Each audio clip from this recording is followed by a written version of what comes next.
Olá, sejam bem-vindos, boa noite. Estamos aqui hoje, no dia 18 de novembro, para mais uma live da Sustev, mantendo o nosso cronograma aí de fazer lives e de trazer informações para as pessoas no que tange o tema da sustentabilidade. Boa noite para quem está entrando aí.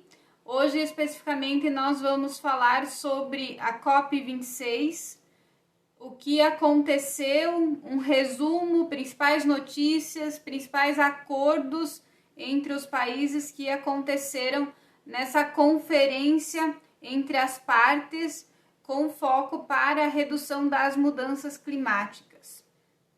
Então, quem nos acompanha aí no nosso canal da Sustev, né, a gente trouxe durante essa última semana algumas informações, durante os últimos dias aí, algumas informações sobre o que é a COP26, quais os objetivos da COP26, mas aqui a gente quer ressaltar novamente o que é a COP26. Então, a COP26, a COP em si é uma conferência tratada como conferência entre as partes ou conferência quadro das Nações Unidas sobre as mudanças climáticas. Ela acontece anualmente desde 1995. Então, nós estamos na 26ª edição, por isso COP26. Foi criada aí a partir da Cúpula da Terra, que aconteceu no Rio de Janeiro, em 1992. A partir da Cúpula da Terra se criou essa cúpula da ONU, chamada de Convenção Quadro das Nações Unidas, que tem esse foco e esse objetivo de reunir entidades do governo, entidades civis, empresários, para discutir o tema das mudanças climáticas. Então, a COP26, na sua edição 26, está sendo realizada na cidade de Glasgow, na Escócia. Ela aconteceu do dia 31 de outubro ao dia 13, até na sexta-feira da semana passada. Aí não vou falar a data para não me enganar aqui. Essa era a previsão, mas devido aos inúmeros acordos e as discussões que ocorreram, ela se prolongou aí até na madrugada de sábado, até na data de sábado. Então, a COP26 ela tem esse objetivo de discutir acerca das mudanças climáticas. Hoje, são 196 países mais a União Europeia que faz parte dessa conferência, que faz parte desses estados, desses países que discutem e celebram acordos para a redução das mudanças climáticas. Como a gente postou durante a semana aí no nosso canal do Instagram, a COP26 ela tinha 4 principais objetivos. Dentre eles, e aí eu vou usar minha colinha aqui, porque hoje são muitas informações técnicas, inclusive, então criei aqui um roteirinho para a gente seguir e conseguir dar conta de todos esses temas e de todos esses assuntos. O primeiro deles é garantir que o primeiro objetivo da COP26 era garantir que o mundo eliminasse as emissões de carbono até meados do século para não ultrapassar a meta de aumentar a temperatura global em até 1,5 graus. Como isso seria atingido?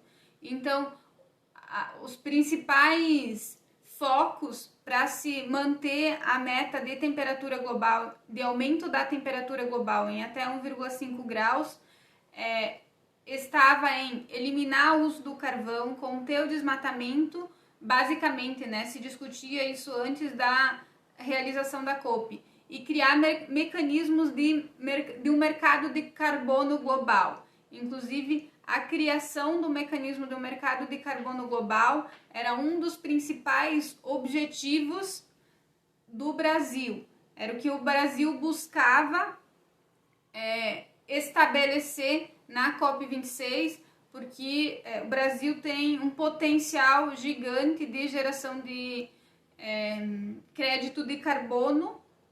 Então era uma das demandas, era um dos objetivos que o Brasil pretendia discutir e enfatizar para celebrar nessa COP26.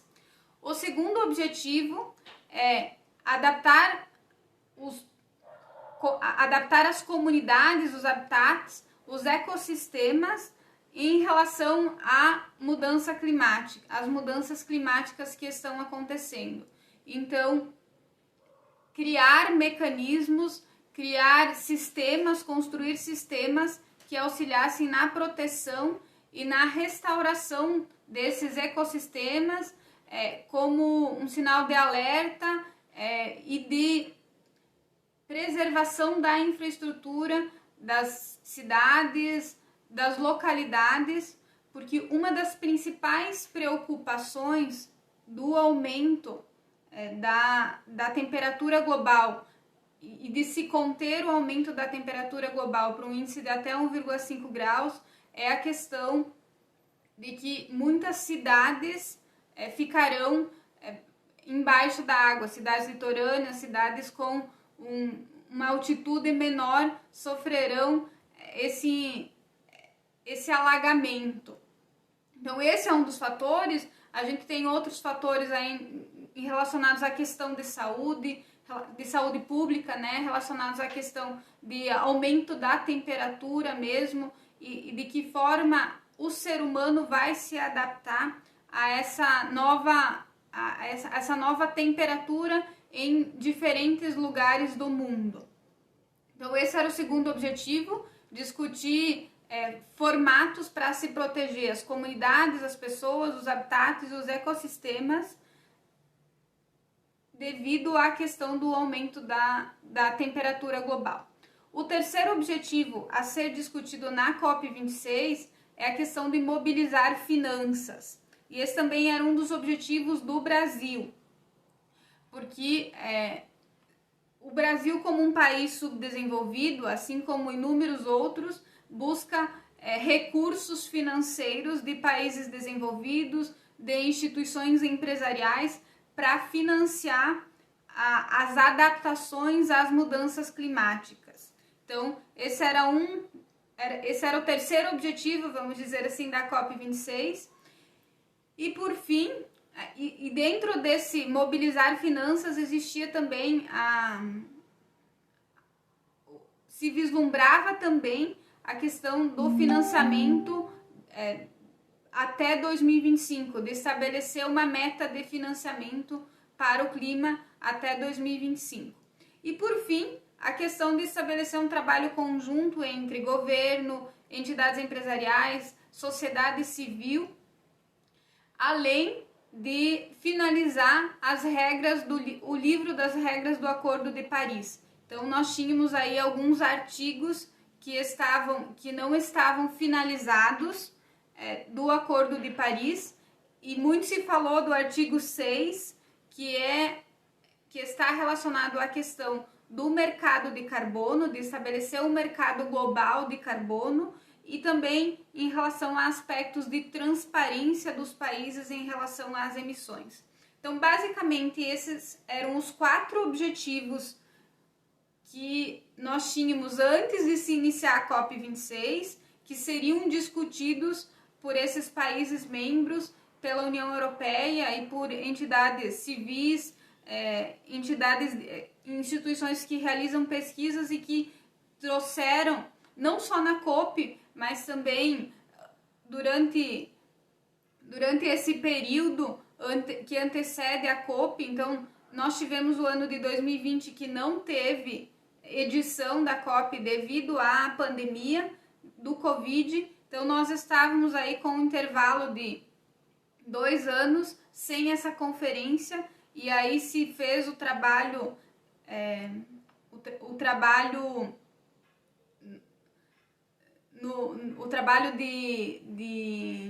de fundo, vamos dizer assim, para se chegar na COP e discutir números, informações, criar acordos, construir acordos para minimizar as mudanças climáticas, e não só isso, para ter um impacto positivo na comunidade.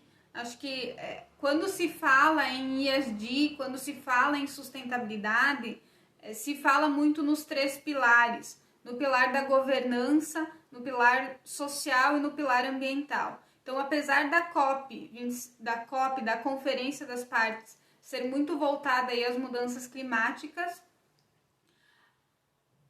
esses outros pilares sociais e de governança, eles precisam andar em conjunto para que o impacto seja positivo, porque nós vamos citar alguns exemplos aqui no decorrer da nossa live, vocês fiquem bem à vontade para questionar, para contribuir, é uma conversa, mas nós vamos citar alguns exemplos de que muitas vezes medidas drásticas, buscando basicamente a redução das emissões para se manter os níveis de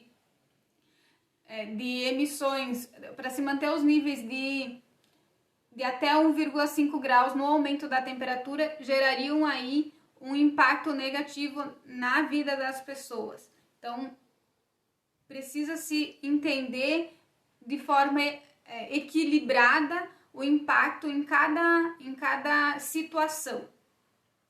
E aí, falando então agora um pouco do que aconteceu na COP, de quais os resultados, de quais acordos foram assinados. Então, acho que esse é o objetivo da nossa live de hoje, falar um pouco sobre qual foi a evolução no sentido de sustentabilidade, no sentido de mudanças climáticas, no sentido de acordos entre países que vão fomentar ações e práticas posterior à COP, né? Porque a gente diz que o que importa realmente é o que vai ser feito, é o plano de ação que será montado a partir desses acordos para se cumprir essas metas que foram previstas aí, que foram planejadas na COP.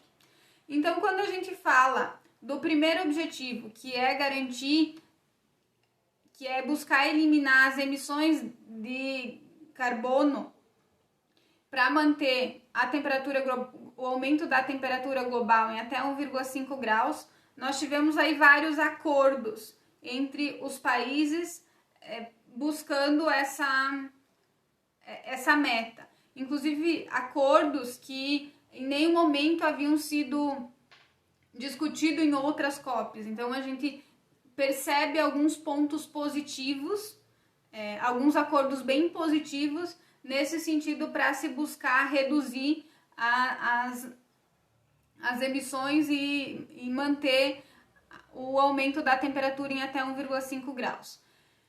Basicamente foram acordos no setor de gás metano, de florestas, de carvão, de transporte, e alguns poucos países, inclusive, estabeleceram acordos na questão de combustíveis fósseis, além do carvão. E aí, quando a gente fala desses acordos que foram definidos, nós temos, já se desenvolveu uma pesquisa pela Climate Action Tracker, em que, se for cumprido esses acordos com essas metas de reduções nos prazos pré-estabelecidos, nos prazos definidos nos acordos, nós teríamos aí, por meio desses 4 acordos, uma redução das emissões que representaria 9% em relação ao que nós necessitamos para manter a temperatura global com um aumento de até 1,5 graus. E aí, falando, então, são 4 acordos em segmentos diferentes, mas representativos em relação às emissões, e mesmo assim nós teríamos aí apenas uma representatividade de 9% em relação a tudo que nós precisamos fazer para reduzir as emissões de gases de efeito estufa. Em relação ao... e aí aqui, já trazendo então o que o Brasil se comprometeu, dentro dessa questão para se atingir essa meta.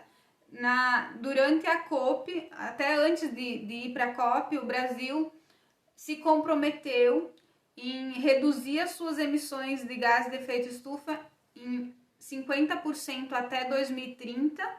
Então, o Brasil fez uma revisão das suas metas. Nós tínhamos aí uma meta de redução de 43% até 2030, 46% até 2030, e a meta foi revisada para 50% de redução até 2030. E atingir a neutralidade, ou seja, ser um país carbono neutro até 2050. Então, isso o Brasil, essa foi uma das metas que o Brasil se comprometeu durante a COP para contribuir com esses países membros com essa meta global. E aí, aqui, existem algumas críticas em relação à meta do Brasil, por ela não ser tão ambiciosa, que ela poderia ser muito mais ambiciosa pelas características que nós temos no Brasil, até porque ocorreu uma revisão da linha de base, porque quando a gente estipula essas metas, nós estipulamos essas metas com base num período. Então, esse período que foi utilizado como base para o Brasil estipular essas metas, teve uma revisão das emissões naquele período. E aí se reduziu as emissões daquele período. Então, se diz que alguns críticos aí dizem que houve uma certa negligência, que o Brasil, na verdade, manteve a meta anterior de emissões de reduzir as emissões de 46% em quantidade falando, porque a minha base de emissões alterou. Então, quando se fala em quantidade, nós não tivemos um aumento expressivo de redução. Então, só devido a essa análise, a essa readequação do percentual em relação à base de projeção. De qualquer forma, os países pertencentes e participantes da COP, eles viram esse anúncio do Brasil em relação às emissões, em relação a essa meta, muito positivo, até porque o Brasil não vinha demonstrando muito esforço para se discutir essas questões climáticas, para definir metas relacionadas às questões climáticas. Então, se percebeu muito positivo essa meta, esse anúncio do país, do Brasil, em reduzir as suas emissões em 50% até 2030 e ser carbono neutro até 2050. Então, esse foi um dos anúncios que o Brasil fez na COP26, relacionado aí à questão de se manter a temperatura global num nível de até 1,5 graus de aumento. E aí, quando a gente fala dos acordos relacionados à floresta, carvão, transporte e metano, eu vou tratar aqui especificamente um pouquinho de cada acordo. Em relação às florestas, o Brasil assinou esse acordo. Esse acordo foi assinado por mais ou menos aproximadamente 120 países aí, que representam esses 120 países que são membros da COP26, que são membros da Conferência das Partes e que assinaram esse acordo. Eles representam 90% das florestas do mundo e eles se comprometeram a conter e reverter o desmatamento até 2030. Então, nós estamos falando aí de um percentual muito grande, apesar de só 120 países, só não porque é um índice considerável, mas apesar de nem todos os países membros da COP terem assinado esse acordo, esse protocolo, nós temos um reflexo muito positivo em relação à preservação das florestas em relação a se evitar o desmatamento. E o desmatamento ele é visto como um dos principais fatores que geram aí emissões de CO2, emissões de gases de efeito estufa e que prejudicam a questão do aumento da temperatura global, do aumento da temperatura na Terra. Então, em relação ao Acordo das Florestas, é nesse sentido que foi realizado. Em relação ao Acordo do Metano, o Brasil também assinou esse acordo. Esse acordo ele foi liderado pelos Estados Unidos e pela União Europeia. Foram mais de 100 países que concordaram em reduzir as emissões do gás metano em 30% até 2030.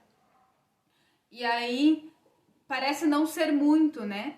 Mas quando a gente fala do gás metano, ele é um gás que ele é 80% mais poluente que o CO2.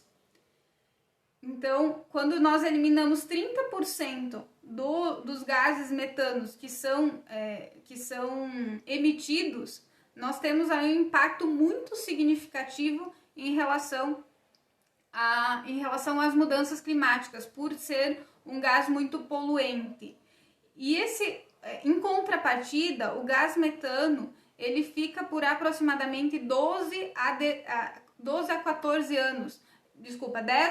anos na atmosfera. Posteriormente, ele se dilui, ele não continua causando efeitos poluentes na atmosfera. Em contrapartida, o CO2, o gás carbônico, ele chega a ficar 140, 150 anos na atmosfera.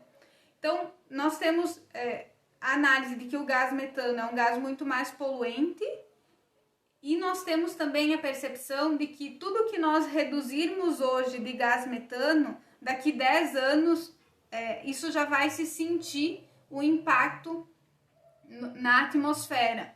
Enquanto quando a gente fala de CO2, de gás carbônico, isso vai ter um impacto, o que nós reduzirmos hoje, ele vai ficar na atmosfera por 120, 130, 150 anos.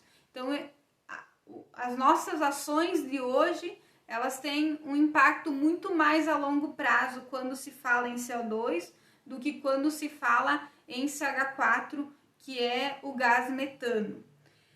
E aí, falando do gás metano também, quais são as principais fontes de geração do gás metano? Então, hoje se entende uma das principais fontes como sendo vazamentos, então vazamentos em usinas, vazamentos em distribuidoras. A segunda principal fonte é a questão do saneamento básico e dos aterros sanitários. Então, o fato de se manter resíduos, de se manter efluentes, muitas vezes a céu aberto, ou normalmente a céu aberto, esses resíduos eles fermentam e eles geram aí o gás metano. Então esse é o segundo fator que mais gera, a segunda fonte que mais gera gás metano no país.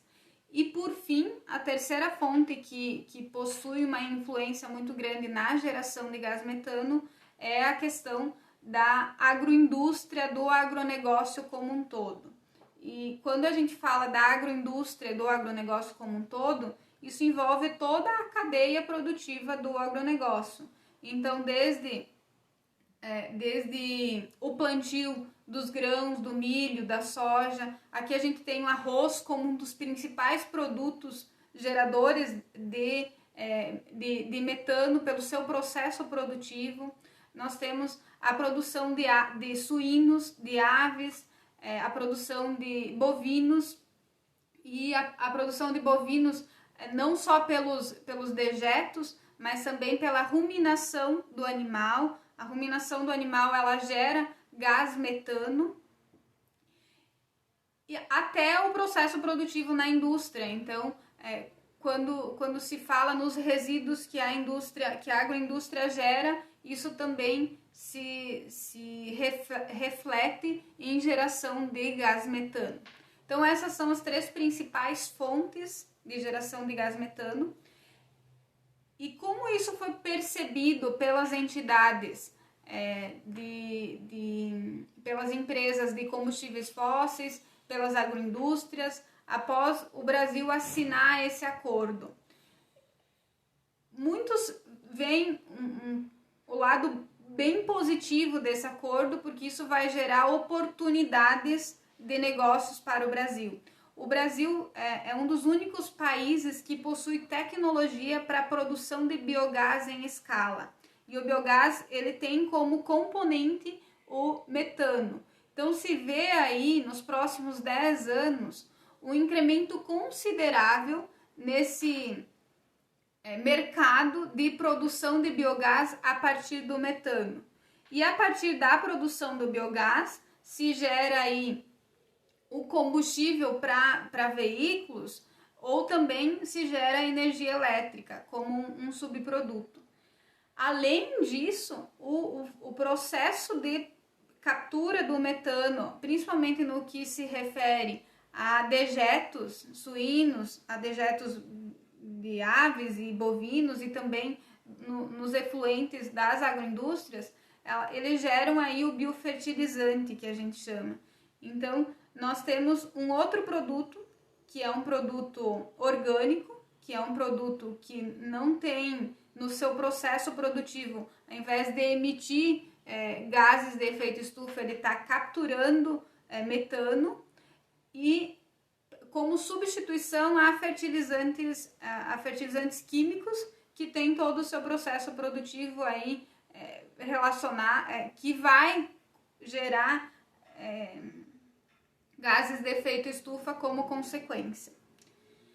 Então, nós temos, em relação ao acordo do metano, nós temos aí muitas oportunidades de geração de emprego, de geração de renda para o Brasil. E aí, quando se fala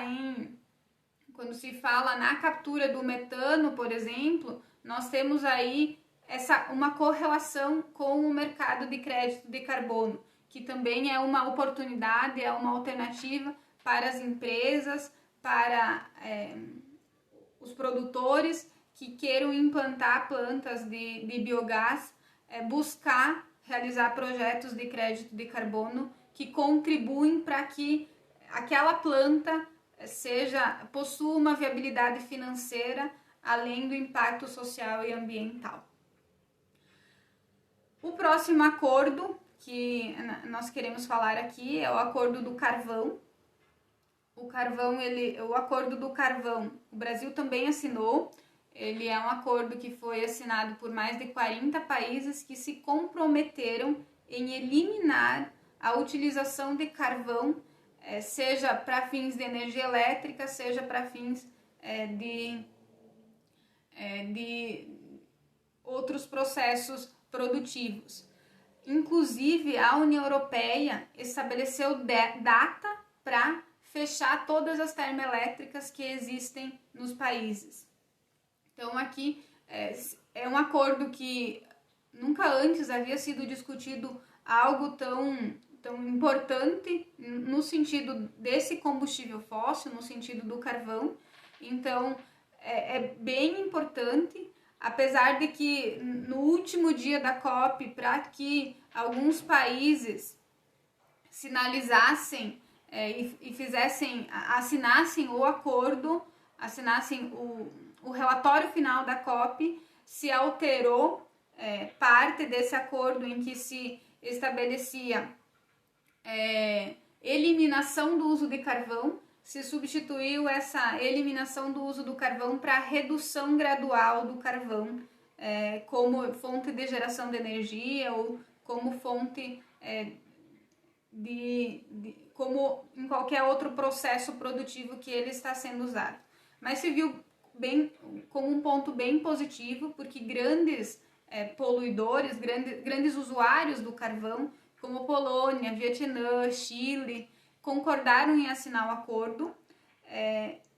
A China e a Índia, que também são grandes consumidores do carvão, foram os países que pediram esse remanejamento do relatório final, saindo da eliminação para uma redução gradual, para que eles também assinassem o relatório da COP, mas de qualquer forma se comprometeram aí com essa redução da utilização do carvão.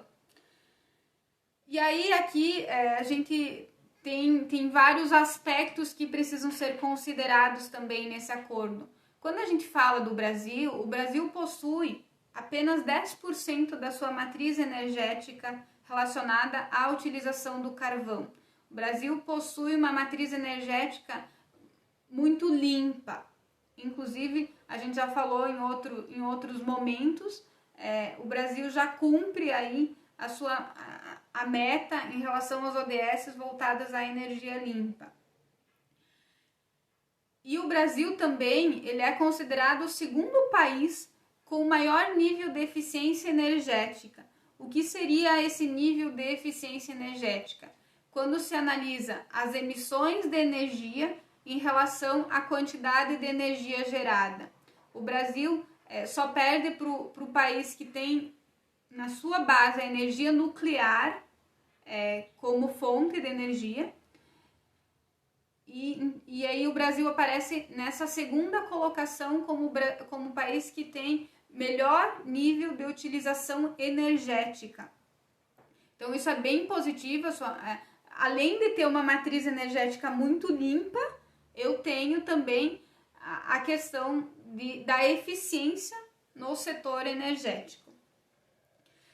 E aí quando a gente fala que são situações bem distintas, e isso está relacionado ao segundo objetivo da COP como um todo, da conferência como um todo, que é a questão de olhar para as comunidades, de proteger as comunidades. Quando a gente fala nesse aspecto, a questão do carvão, a questão da geração de energia, ela gerou várias discussões aí. Porque se nós temos aí diferentes cenários, né? O Brasil, ele tem sua matriz energética proveniente de energias limpas e depende basicamente de 10% do carvão. Quando a gente fala da Indonésia, a Indonésia, ela 60% da sua matriz energética é dependente da utilização do carvão. Então, é muito mais fácil para o Brasil reduzir e eliminar a utilização do carvão da sua matriz energética do que é para a Indonésia. E ainda, além disso, nós temos outros fatores.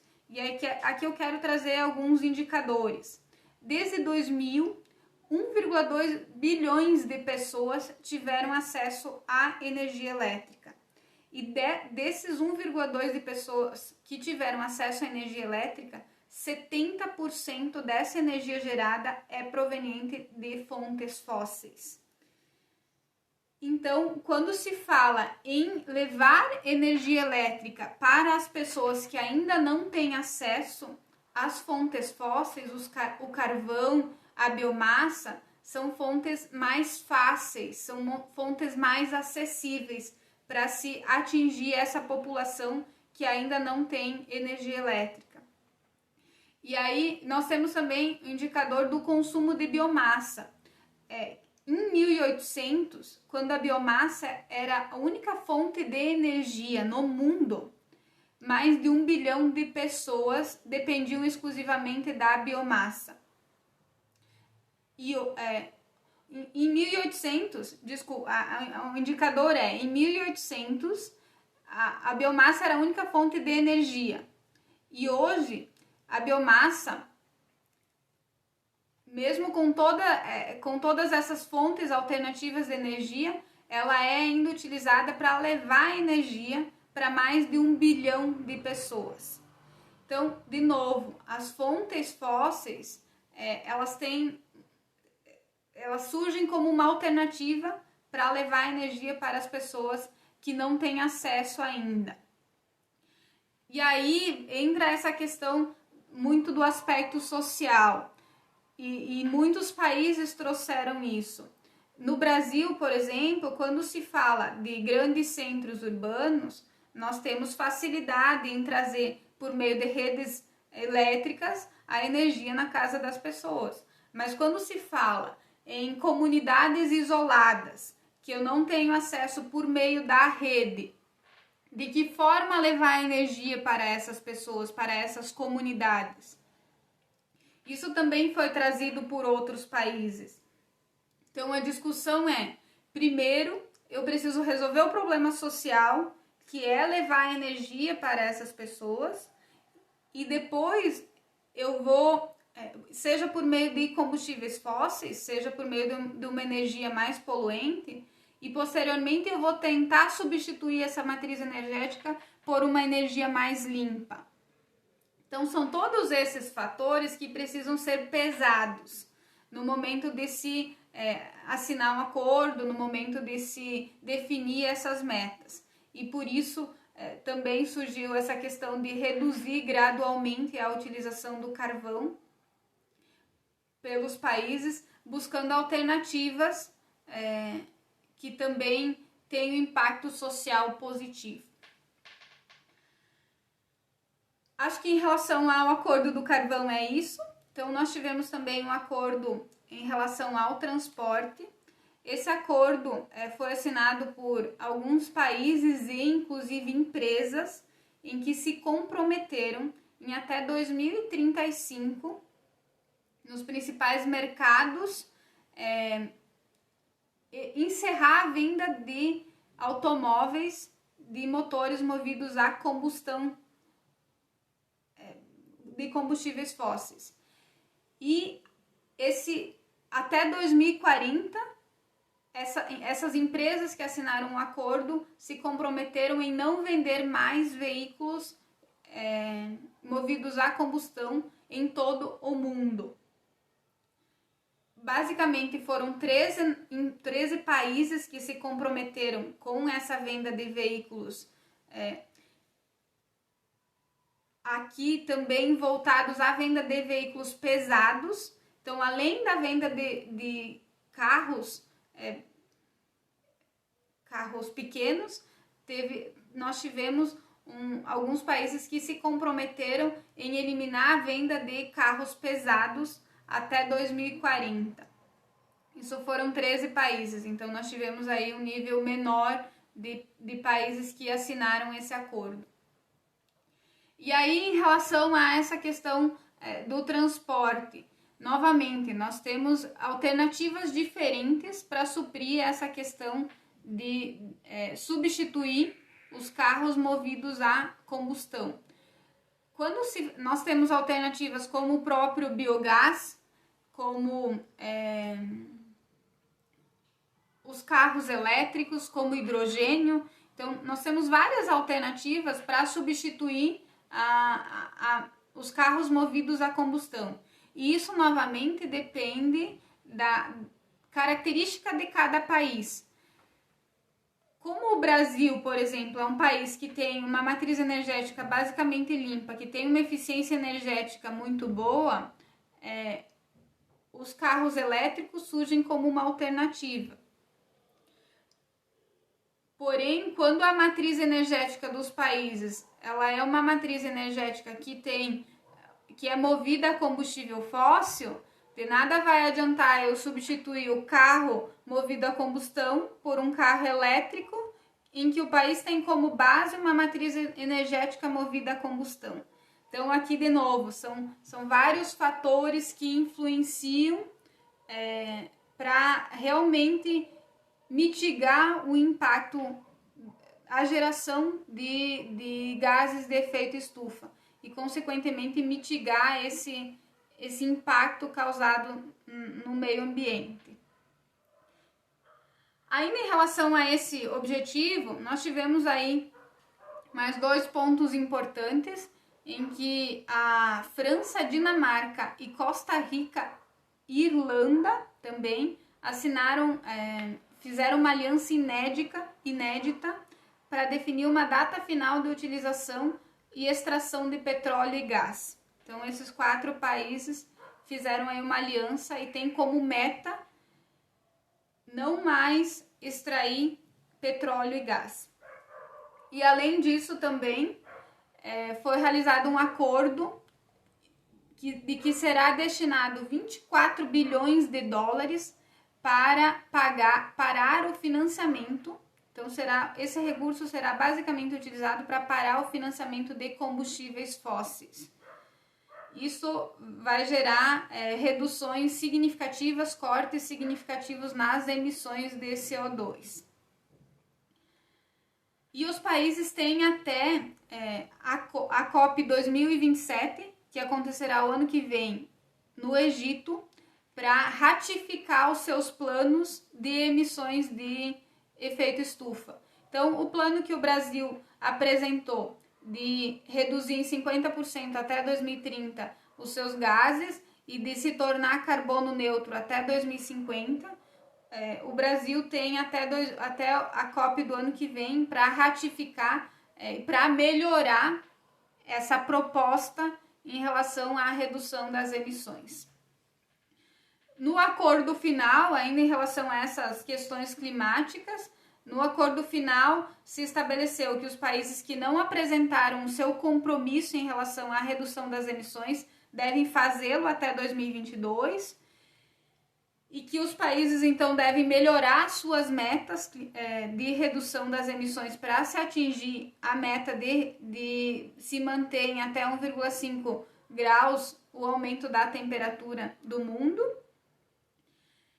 Basicamente, esses foram os aspectos, esses foram os acontecimentos que contemplaram o objetivo que visa aí, basicamente, a eliminação das emissões de carbono, que nortearam e que geraram aí discussões durante a COP26.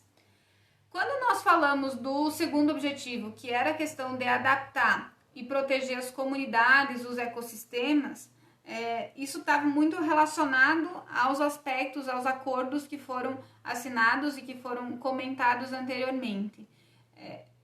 Se discutiu muito a questão do aumento do nível do mar, de cidades que possam ter partes alagadas devido ao aumento da temperatura global e, consequentemente, ao aumento do nível do mar, mas não se definiu nada específico de metodologia ou de sistema voltado a melhorar a infraestrutura, a criar sistemas de alerta para essas cidades.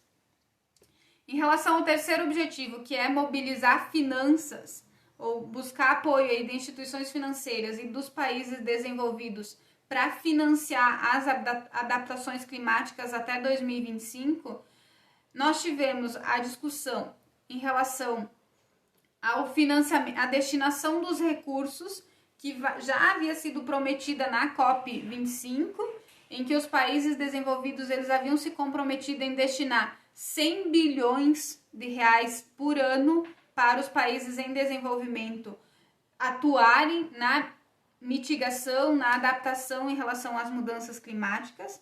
Então, se solicitou e se cobrou que esses países realmente destinem esses recursos que não estavam sendo destinados, e ainda se complementou que esses países têm até 2025 para dobrar o financiamento de adaptação das mudanças climáticas para os países em desenvolvimento.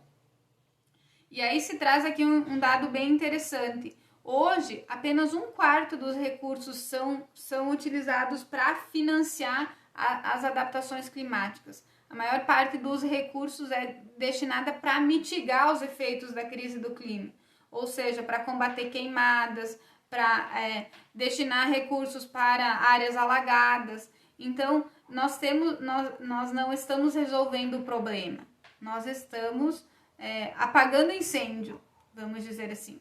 E o objetivo é que os recursos destinados pelos países desenvolvidos sejam no formato de evitar o desmatamento, de criar planos relacionados que vão realmente mitigar, que vão realmente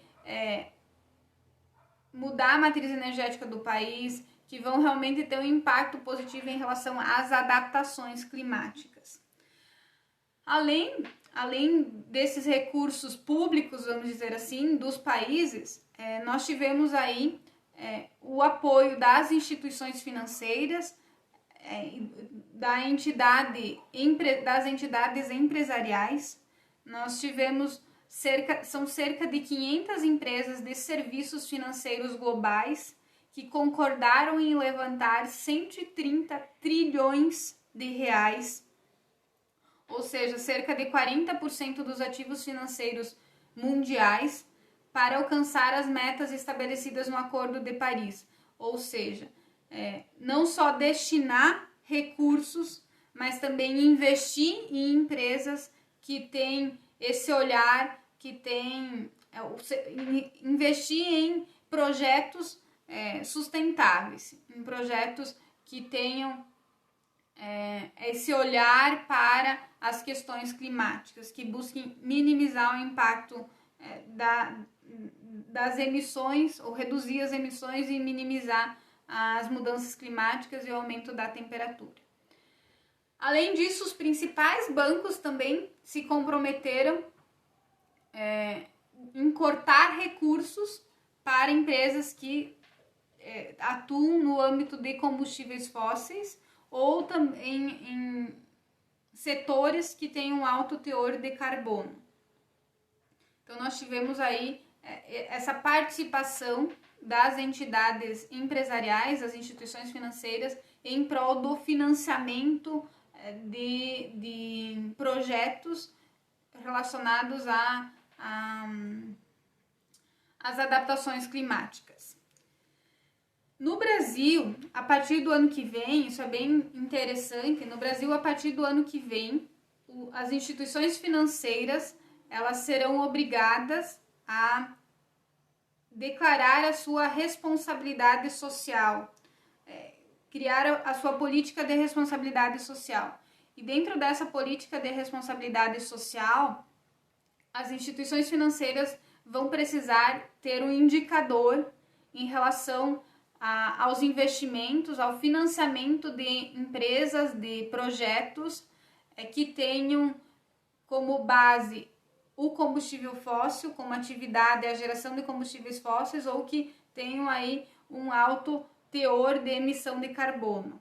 Isso é bem interessante, porque enquanto não é obrigado, o que acontece? Se nós temos uma instituição financeira A e uma instituição financeira B, a instituição financeira A tem nas suas diretrizes, na sua política, financiar projetos que são mais sustentáveis, e a instituição financeira B não tem esse olhar e atua basicamente em setores que têm alto teor de emissão de carbono, a empresa A, consequentemente, vai divulgar esse indicador, que ela tem essa pegada mais sustentável. Mas enquanto não é obrigatório, a empresa B não vai divulgar esse indicador, porque para ela não é conveniente. Então, a partir do momento que isso se define como regra, essa instituição financeira B, ela vai começar a repensar suas políticas, porque isso não vai ter um efeito positivo quando ela for divulgar o seu indicador. Então, no âmbito de financiamentos, é nesse sentido que os projetos se desenrolaram, que os acordos se desenrolaram. E, por fim, o quarto objetivo, que era trabalho conjunto, nós temos que envolve a questão de envolver governos, empresas, instituições civis, organizações civis.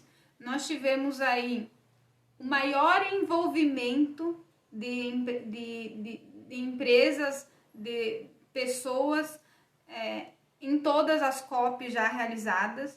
Nós tivemos uma diversidade de participação de mulheres, indígenas, jovens, gerando aí um pluralismo de ideias e, consequentemente, trazendo-se novas alternativas, novas discussões para a mesa, vamos assim dizer. E, além disso, muitas empresas que participaram da COP acabaram assumindo compromissos particulares em relação às emissões. Nós tivemos, por exemplo, a Scania, que divulgou que está lançando uma linha de caminhões pesados movido a bateria, e que isso deve acontecer até 2023.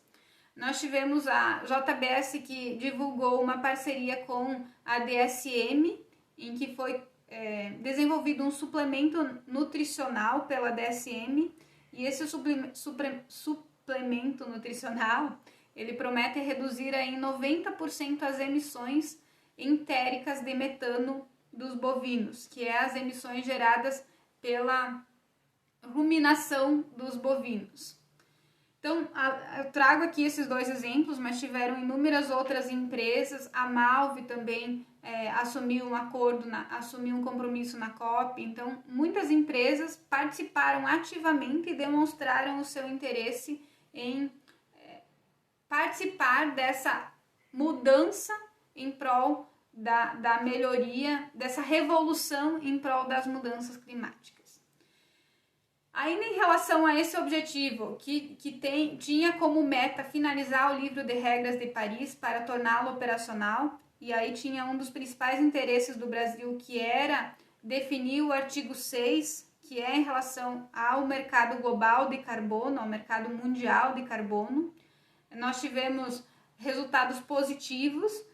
O livro do Acordo de Paris foi finalizado após 6 anos de negociações, e foram 2 aspectos importantes que foram definidos: a questão do mercado global de carbono entre os países e a questão da transparência. Ou seja, os países eles são obrigados, a partir de agora, a relatar e detalhar até 2024 as emissões que formam a sua linha de base, a partir da qual as emissões futuras serão calculadas, serão apuradas. Então, se com a definição desse livro do Acordo de Paris, se tornou mais clara a base de projeção das emissões dos países, que vai ser base para as próximas metas que eles irão assumir. Então, os países têm até 2024 para demonstrar, para calcular essas emissões e para divulgar na ONU a sua linha de base como um todo. Em relação ao mercado global de carbono, então se vê aí muito positivo para o Brasil. Inclusive uma pesquisa da Way Carbon, um estudo da Way Carbon em relação, com base nas metodologias que existem hoje, com base nos projetos que hoje geram créditos de carbono, entende-se que o Brasil pode suprir em 22% a demanda global de créditos de carbono. Então nós estamos falando aí do mercado mundial, em que o Brasil pode atingir quase 1/4 desse mercado. Isso vai gerar emprego, isso vai gerar renda, isso vai desenvolver regiões, melhorar a renda de comunidades devido a projetos sustentáveis, devido a esse viés sustentável que o Brasil tem e essa oportunidade em relação à geração de créditos de carbono. Bom, eu acho que eram esses os principais pontos que a gente queria tratar aqui hoje. Nós tivemos outros aspectos específicos em que o Brasil participou, mas no geral é isso. Hoje a gente já se estendeu bastante aqui na nossa live. Com o encerramento da COP26, o chefe das Nações Unidas, o Antônio Guterres, ele destacou a importância de que essas metas que foram assumidas, elas talvez não sejam suficientes para limitar o aquecimento global em até o aumento da temperatura em até 1,5 graus. Então, ele reforçou a necessidade de revisar as metas globais pelos países Então, os principais emissores vão ter aí 12 meses para revisar as suas metas e também para desenvolver um plano de ação que vai embasar o cumprimento dessas metas e assim apresentar para a ONU, para os países que fazem parte da conferência quadro, né, do acordo. E também ele reforçou, no encerramento da COP, a necessidade de fixar um preço para o carbono e de alcançar o financiamento dos 500 bilhões de dólares previstos, em que os países desenvolvidos estariam destinando para os países subdesenvolvidos até 2025 trabalharem na adaptação e na mitigação das mudanças climáticas. Então, nesse sentido, a COP aconteceu, foram aspectos, nós tivemos aí acordos bem positivos para o Brasil, para o mundo, voltados à redução das emissões. Quando se fala em acordos, nós temos aí 196 países mais a União Europeia que estão discutindo esses temas, então precisa se ceder em alguns aspectos para que se chegue a um acordo. Talvez não tenha sido o melhor que podia ser entregue, mas nós tivemos aí vários pontos positivos e agora realmente aguardar o plano de ação, o planejamento dos países. Agora é a principal parte, vamos dizer assim, em que os países apresentam o seu planejamento para cumprir essas metas. Acho que era isso. Então nós ficamos aí na expectativa de que os países atuem efetivamente nessas metas para que as mudanças climáticas sejam contidas, que nós tenhamos aí uma redução do aumento uma mitigação e, consequentemente, uma limitação do aumento da temperatura em até 1,5 graus. Gente, eu agradeço por vocês estarem aqui conosco hoje. Hoje eu falei bastante aí. Se vocês não conseguiram ver toda a live, ela vai ficar disponível aqui no nosso canal do Instagram. A gente vai colocar também no nosso canal do YouTube, se caso vocês quiserem assistir. Agradeço por estarem conosco e esperamos vocês na nossa próxima live, nas quintas-feiras, a cada 15 dias. Então, até mais. Uma boa noite para vocês.